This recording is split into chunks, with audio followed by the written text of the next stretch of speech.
Is that something like you were you? Is that something you were taught to do when you went, to study and stuff? That like this is the process to work it to make life easier for yourself, or did you learn that yourself? No, when I studied art, I didn't study like graphic art or this kind of stuff. I was studying fine arts, so we were doing, like pencil portraits and oil paintings and things like this, and that's a bit of a different process. So sort of learning how to pencil and ink stuff. That's just looking at artists. Yeah, Lots of artists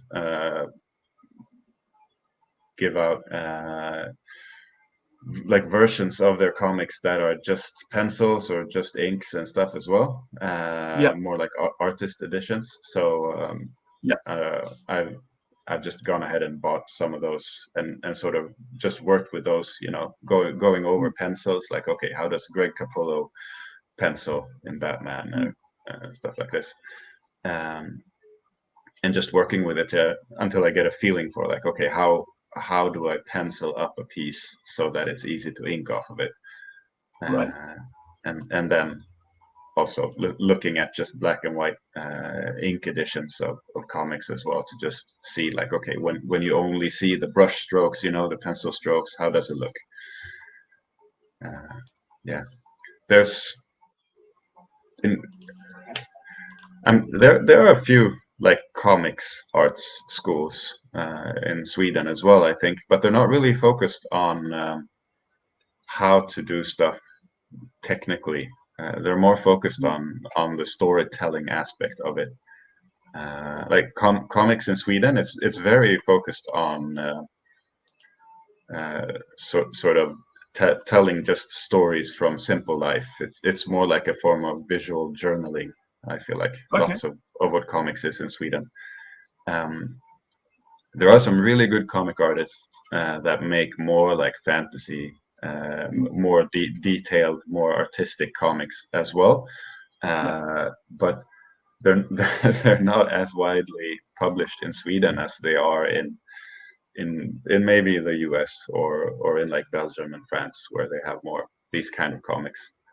Uh, That's interesting because, like, I mean, you'd yeah, think, like, I mean, that sort of that sort of art would be more in demand because fantasy is so popular right now. Especially since Lord of the Rings came out, right? But was that like 20 years ago? And there yeah. was this huge sort of like following behind it. And next thing you know, you got Game of Thrones, and that's even made it even more exciting for people to get into that sort of fantasy worlds. And because Mm. at the end of the day, it's just like just telling a story set in another world, and then you're able to use these different creatures and that world to push through your story. Like, I mean, you know, Fantastical Romi, I think it's like a 4-issue story, and then after that we've got Clapton. I can't remember his last name.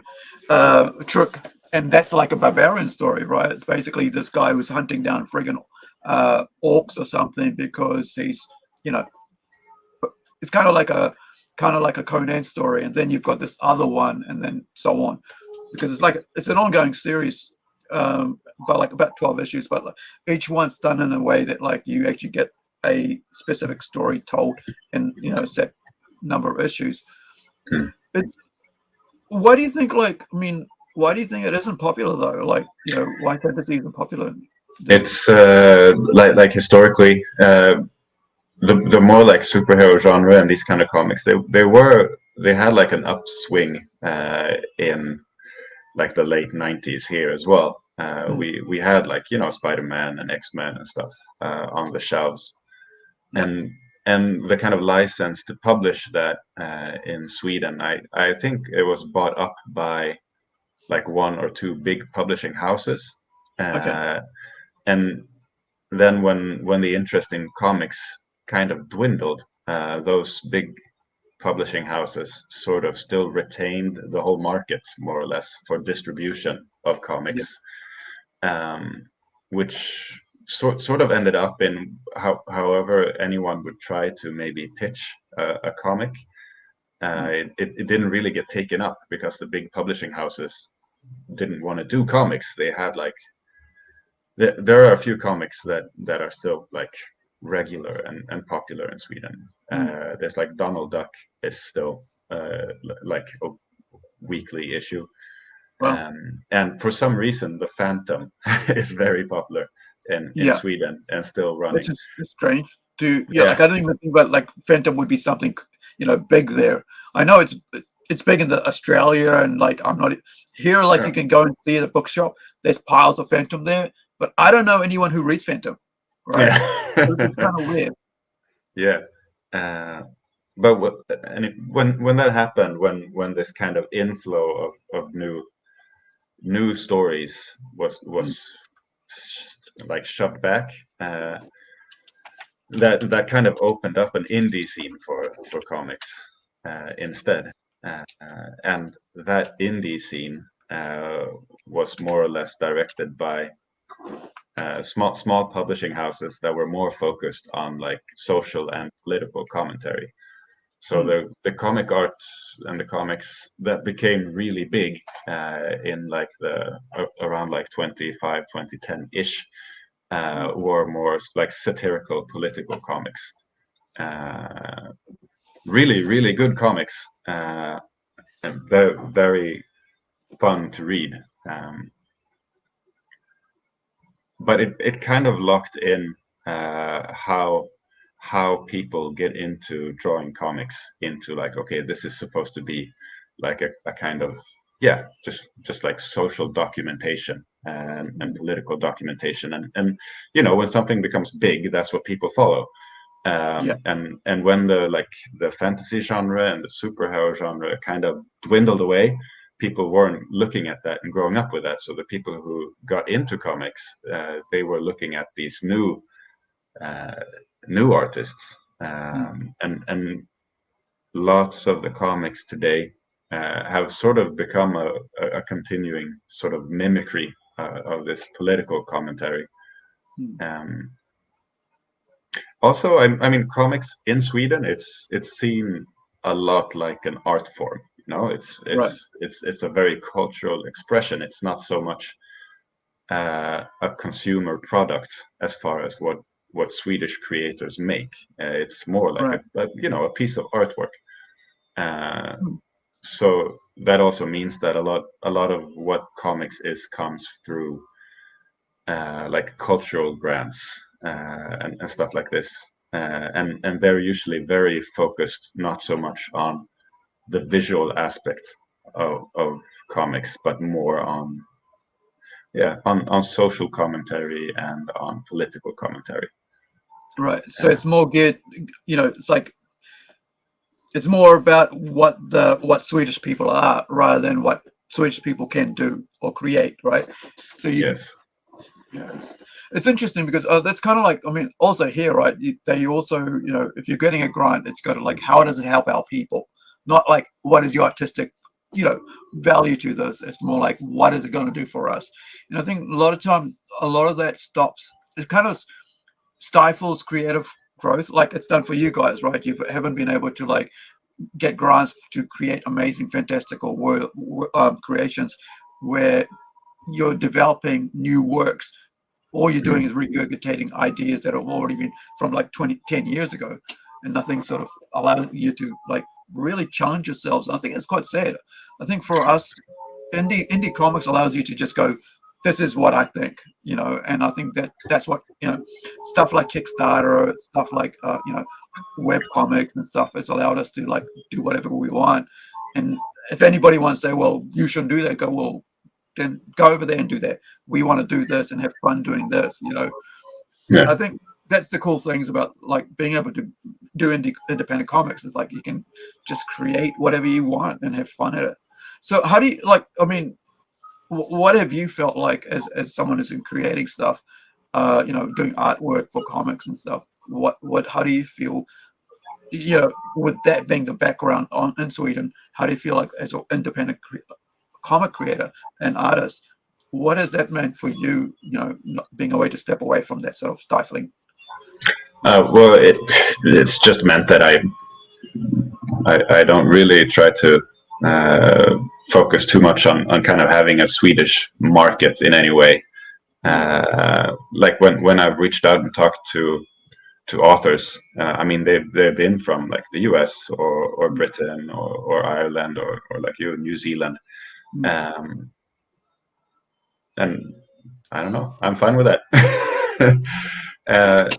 There is a big indie comics scene in Sweden as well, and I don't know, I'm probably just a bit too focused on actually sitting down and just drawing, to get out there and you know go to convents and stuff like this and show my stuff off.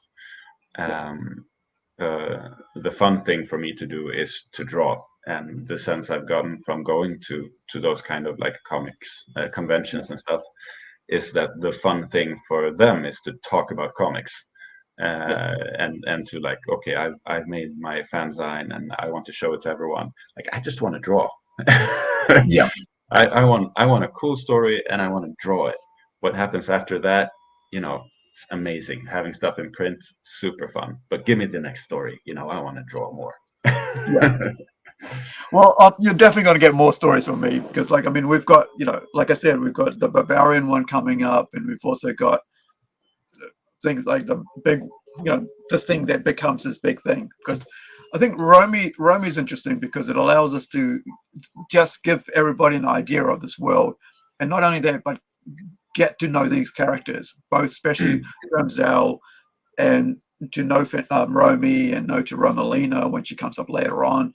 Also, you know, we haven't mentioned some other characters that show up, which is, you know, really, I do like Ariel, and I do like Lucille, Lucille, you know, because I think they're going to be interesting characters to work on going forward as a mother and child thing, because now we're dealing with like kind of like a daughter and a de facto dad male mentor, and then we got, you know, but didn't mention here, and I think this is probably a good idea to work on. I'm actually writing a children's book about 100 pages based in this world, which has made me think about 5 years ahead, or was it 3 years ahead, of what's going to happen when everybody's together, because we haven't brought everybody together. So now I'm thinking like 5 years ahead, what it's going to be like when I brought everybody together, and what that's going to be like. Now, before going forward, Joakim, what are your influences? I know you mentioned Greg Capullo. Who else? That's a good question. Yeah. So yeah, like Greg Capullo, I love his stuff. Grew up with it. I've been looking at it basically forever, feels like. Also really like Ryan Stegman. What he does is really cool. Like his stuff he did on Venom, that was great. I really love that run. Up on my reference shelf, I have David Mazzucchelli as well. You know, he did a run on Daredevil, and he also did with Frank Miller, the Batman Year One. Amazing piece of artwork, I think. I also have there's a guy named Vincent Mallier, who I really like.